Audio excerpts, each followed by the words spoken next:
The power source is a reactor which uses this element 115 as its fuel. Inside the reactor, element 115 is bombarded with a proton, which plugs into the nucleus of the 115 atom and becomes element 116, which immediately decays and releases or radiates small amounts of antimatter. The antimatter is released in a vacuum into a tuned tube which keeps it from reacting with the matter that surrounds it. It is then directed towards a gaseous matter target at the end of the tube. The matter and antimatter collide and annihilate, totally converting to energy. The heat from this reaction is converted into electrical energy in a near 100% efficient thermoelectric generator. This is a device that converts heat directly into electrical energy. This particular disc appeared to be in excellent condition, and because of its sleek appearance, I nicknamed it the Sport Model. The Sport Model is about 16 feet tall and 40 feet in diameter. The exterior skin of the disc is metal, which is the color of unpolished stainless steel. The Sport Model sits on its belly when it's not energized. As you can see, the hatch is located on the upper half of the disc with just the bottom portion of the door wrapping around the center lip of the disc. The interior level of the disc is divided into 3 levels. The lower level is where the 3 gravity amplifiers and amplifier guides are located. These are the things used to amplify and focus the gravity A wave that we learned about in our science lessons. The reactor is located directly above the 3 gravity amplifiers on the center level and is in fact centered between them. The reactor is similar to this half-scale model. The element 115 is machined into triangles like this and is then inserted into the reactor. This piece of element 115 is the source of the gravity A wave as well as the target that is bombarded with protons to release the antimatter. The center level of this disc also houses the control consoles and seats, both of which were too small and too low to the floor to be functional for adult human beings. The walls of the center level are all divided into archways. At one point in time, when the disc was energized, one of the archways became transparent and you could see the area outside of it just as if the archway was a window. After the panel had been transparent for a while, a form of writing, which was unlike any alphabetic, scientific, or mathematical symbols I've ever seen, began to appear on the transparent archway.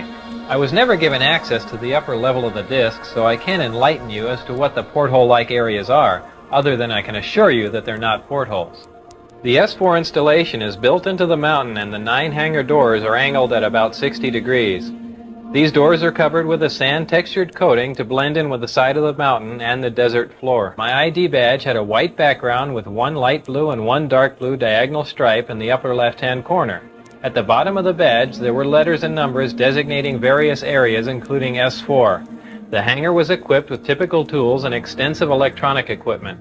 The gravity amplifiers of the disc can be focused independently and they are pulsed and do not stay on continuously. As you can see, as the output of the gravitational field from the amplifiers becomes more intense, the form of space-time around the disc not only bends upward, but at maximum distortion actually folds over into almost a heart shape around the top of the disc. The program out at Area S4 consisted of 3 projects: Project Galileo, Project Sidekick, and Project Looking Glass. Project Sidekick dealt with a beam weapon that had a neutron source and was focused by a gravity lens. Project Looking Glass dealt with the physics of seeing back in time. I would randomly be taken into a small room which contained a table, a chair, and 120 or so briefings in blue folders. These briefings contained a wide spectrum of information, mostly relating to aliens and alien technology. This technology that you've learned about thus far was brought here by some alien beings from the Zeta Reticuli 1 and 2 star system. These stars are located in the constellation of Reticulum, which can only be seen from the southern hemisphere. Zeta Reticuli is a binary star system, which means it has 2 stars, and is located approximately 30 light-years from Earth. These beings are from Reticulum 4, which is the 4th planet out from Zeta Reticuli 2.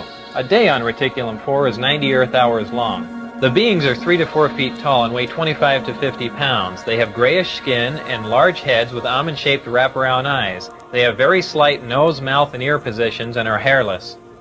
These beings said that they had been visiting Earth for a long time and presented photographic evidence which they contended was over 10,000 years old.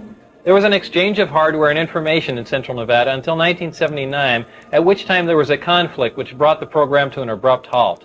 The beings left, but were to return at a 1623 date, and I don't know what that date is. These beings conveyed information about the capability of affecting the human brain to anesthetize the human body. These beings said that man was the product of externally corrected evolution. They said that man, as a species, had been genetically altered 65 times. They refer to humans as containers, yet I don't know what we're containers of.